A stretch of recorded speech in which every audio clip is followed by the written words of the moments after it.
मिफ्ता साहब आप फरमाइएगा, क्या एक ऐसे दिन जिसमें दो बड़े हमले हो, एक छावनी के ऊपर अटैक हो, एक हेल्थ सेंटर अटैक हो, 10 फौज के जवान शहीद हों, दो बच्चे उसमें शहीद हों, औरतें शहीद हों, क्या उस दिन हमारे यहाँ तरजीह यही होनी चाहिए कि किसको आर्टिकल 6 लगाना है और किस पार्टी को हमने बैन करना है? एडहॉक जजेस कैसे लगाने हैं जिसके ऊपर पीटीआई कहती है कि ये इन्फ्लुएंस करने के लिए फैसला साजी के अमल को ऐसा किया जा रहा है? क्या हमारी यही प्रायोरिटी होनी चाहिए उस दिन?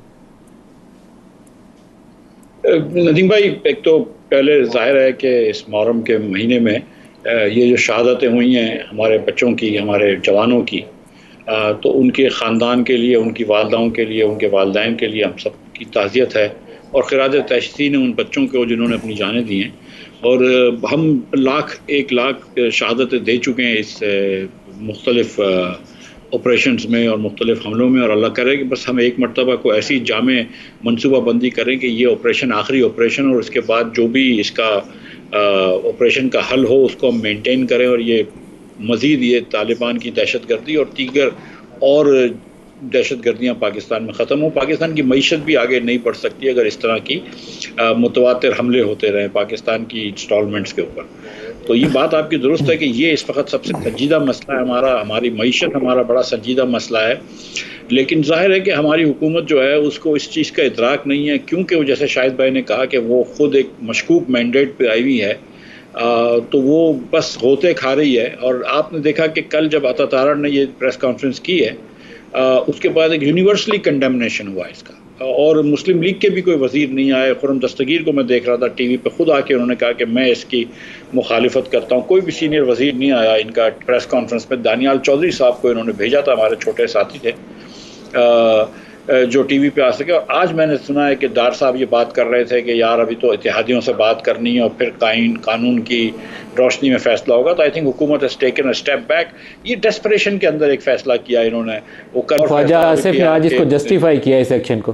ख्वाजा आसिफ ने इसके ऊपर पूरी प्रेस कॉन्फ्रेंस की और पूरे ज़ोर शोर से इसको जस्टिफाई किया। मतलब मैं अफसोस ही कर सकता हूँ। देखें, फिर जो कल जो बात आई है सामने के 4 एडहॉक जजेस और डाल रहे हैं सुप्रीम कोर्ट के अंदर ये मतलब जो हुकूमतें हैं उनको तो टेम्परेचर कम करके और मुफाहमत की तरफ जाना चाहिए, इंतशार नहीं बढ़ाना चाहिए। आपके ख्याल में ढाक जजेस को डालने की क्या साइंस हो सकती है सर इस मौके के ऊपर?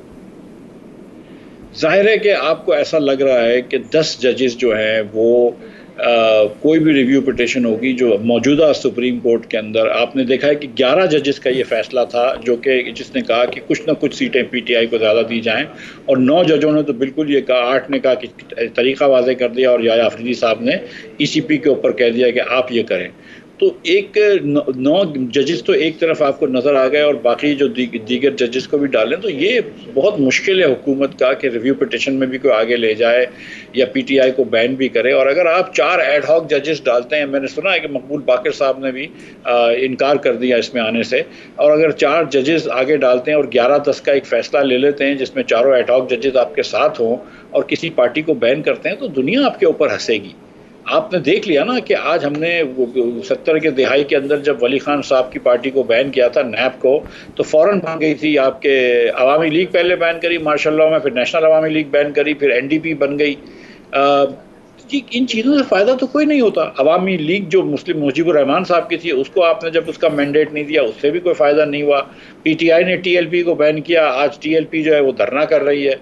मतलब इन चीज़ों से फ़ायदा नहीं होता। सियासी क़ुव्वतों को सियासी पार्टियों से सियासी मकामात पे लड़ना चाहिए। बैलेट बॉक्स पे पीटीआई से मुकाबला करें, कोर्टों में मुकाबला ना करें। ये शहबाज शरीफ साहब को ये बात समझ में होगी कि अगर वो एक मरतबा इलेक्शन हार गए तो तरीका ये कार ये था कि हार तस्लीम करे, घर चले जाते और अगली 4-5 साल बाद कोशिश करते फिर हुकूमत पे आने की। ये नहीं कि ज़बरदस्ती हुकूमत भी लेके बैठे हैं और उसको जाके बैन कर रहे हैं। ये कौन सा खेल होता है, ये मेरी समझ से बाहर है। खाकान साहब, पीएमएलएन जो सियासत कर रही है, ज़ाहिर तो वो ग्राउंड लूज़ कर रही है, क्योंकि वोटर्स के अंदर अगर आप रद्दअमल देखें तो हमने 8 फरवरी के इंतखाबात से पहले कम अज़ कम मैंने 2 महीने फील्ड के अंदर गुजारे थे और मैं बड़ा क्लियर था। 2018 से सूरत हाल बदल चुकी थी। 2018 में नून लीग पंजाब में डोमिनेट करती थी, इस दफ़ा पीटीआई डोमिनेट कर रही थी, और हर स्टेप जो पीटीआई या इमरान खान के ख़िलाफ़ अदालती अमल से लिया गया, 30-32 साल की सज़ा उसको दी गई, वो पीटीआई की फेवर में गया बजाय कि नून लीग की फेवर में जाता। तो ये स्टेप्स कैसे उसकी फेवर में जा सकते? जो भी बंदा इनकी कुछ साइंस बना रहा है, फार्मूले बना रहा है, उनको ये बात समझ नहीं आ रही कि लोग रद्द-ए-अमल दे रहे हैं, रिएक्शन दे रहे हैं। हुकूमत की मज़ीद बदनामी होगी इस सारे मामले में और बैलेट बॉक्स पर भी नुकसान होगा। लोग आज आप हक़ाइक़ छुपा नहीं सकते, हक़ाइक़ सारे अवाम तक पहुँच जाते हैं। अब आप ये देखें, सुप्रीम कोर्ट ने एक फ़ैसला किया जुमे वाले दिन, फिर अतवार वाले दिन आपने 4 अब जज लगाने की कोशिश कर रहे हैं।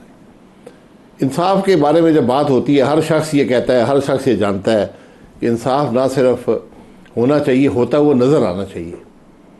आपने ये जज लगाए, कल अगर ये किसी ऐसे फैसलों में शामिल हुए जहाँ पर आपने दूसरे जो फैसले हुए उनको ओवरटर्न किया, फिर कौन कौन इन फैसलों को मानेगा?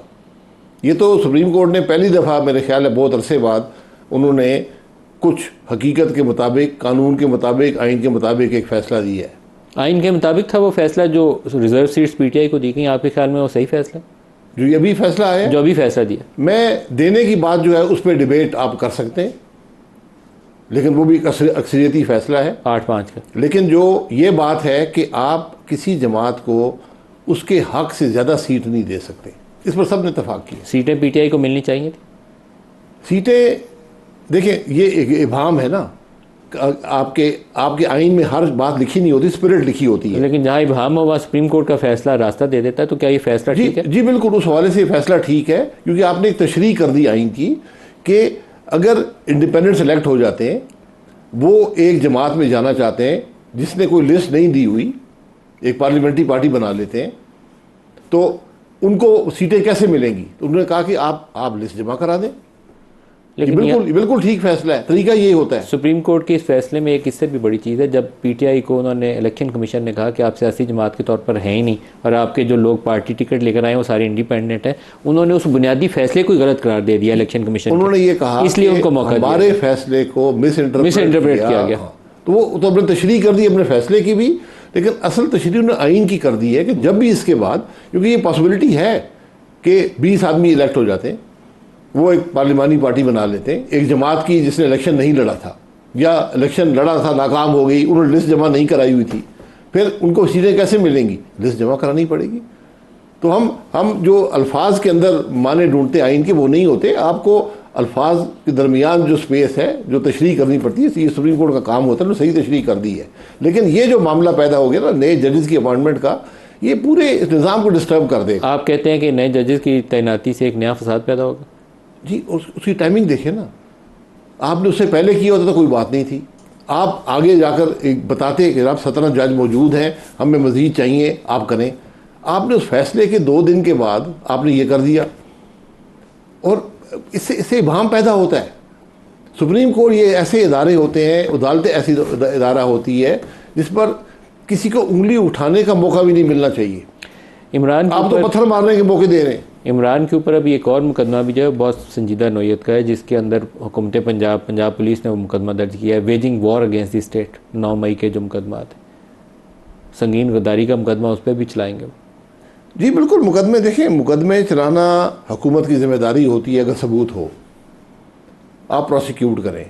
यहाँ मुकदमे बहुत से बने ऐसे पहले भी, इमरान खान के खिलाफ ने मुकदमे बनाए, मियाँ साहब के खिलाफ मुकदमे बने थे, हमारे खिलाफ मुकदमे बनते रहे, हाईजैकिंग का ट्रायल हुआ यहाँ पर। लेकिन वैसे बड़ा इंटरेस्टिंग है, इमरान खान ने आपको 8 महीने जेल में रखा था। जी 8 महीने था जेल में? 8 महीने। 8 महीने। और उसी इमरान खान की आप हिमायत में बोल रहे हैं?